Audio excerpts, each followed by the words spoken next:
this is Midlife Chapters. So today I wanted to talk to you about the ease of impermanence.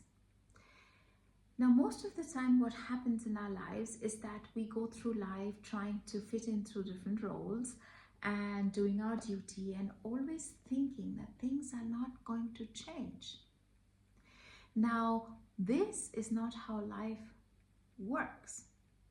And especially for us women in midlife, when we have lived through so much and we have fulfilled so many roles, it seems to us that this is what we can hold on to.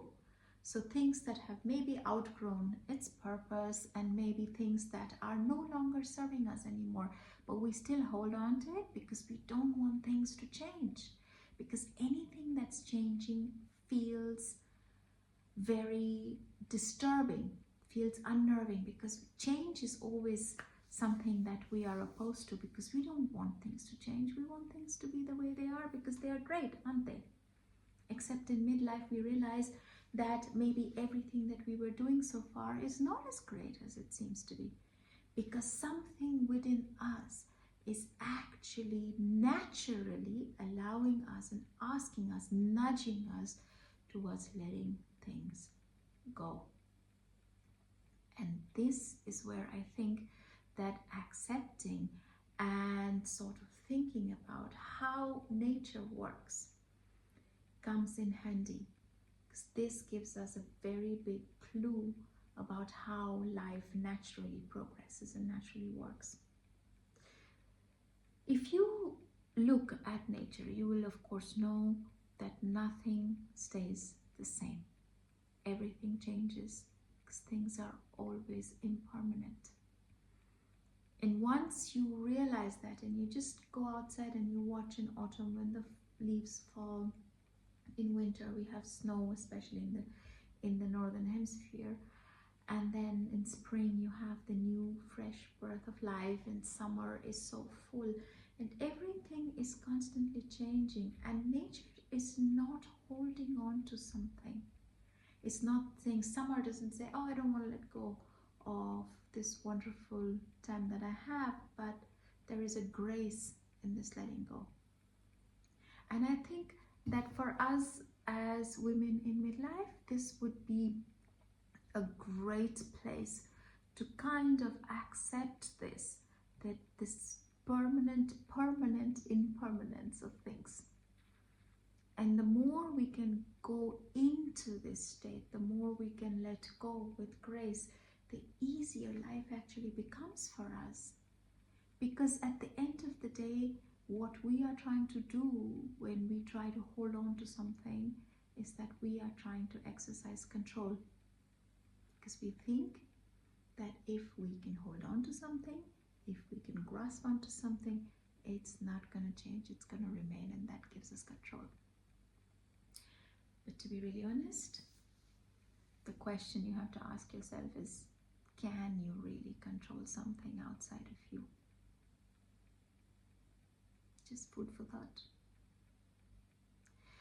So what are the couple of ways that I think that you can invite a little more impermanence into your life is to let every moment just be the way it is without trying to change it.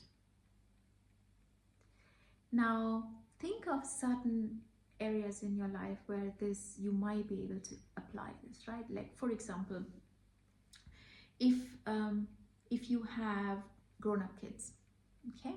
Most of us, if we are parents, we already do have grown-up kids. So if you have grown-up kids and they have already left home or are in the process of leaving home, and you can see the change that is happening, you can see the way your relationship to your children have changed over time, you can see maybe you long for the time when they were a little bit younger and there was a different dynamic and now there isn't. Is there a way that when this new realization come up and when you're trying to fall into a pattern of how you behaved before, is there a way that you can just let it be the way it is? And that's a very good first step towards easing into the impermanence of things, is just trying not to control and to observe things the way they are, and maybe just to observe. That's it. There is no change that is required. There is no action that you need to take, but to be aware, can you just let things be the way they are? The second thing, and I keep taking off my glasses by the way, is because I have something written down here and I cannot read with these glasses. The second thing is to notice when things are trying to fall away.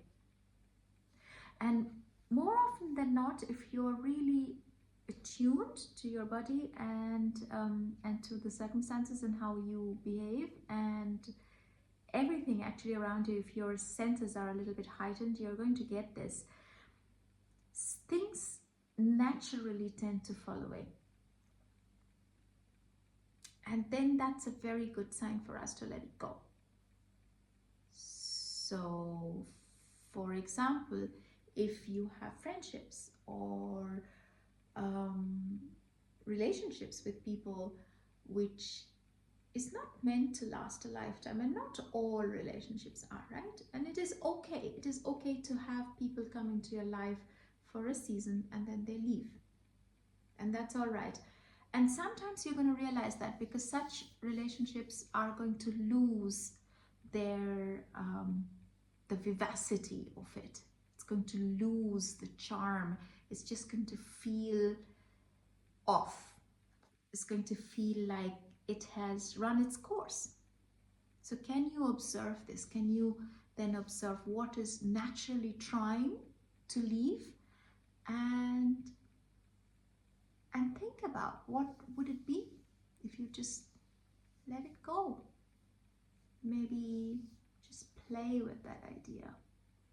If you're afraid to take that step, and that's fine, totally understandable, but maybe just to play with that idea.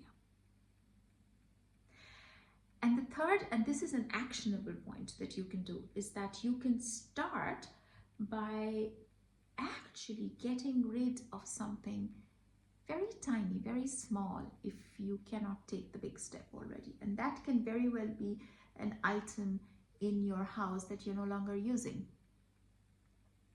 Can you let it go? Could be a piece of clothing that you're wearing. Can you let it go? Could be, and now we come to the next step. So once you have mastered these small steps, then you come to the bigger ones.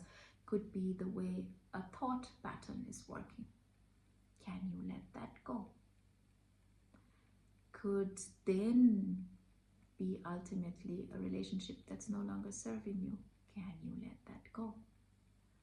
Could be a version of yourself that you're not happy with it anymore, or that you have outgrown.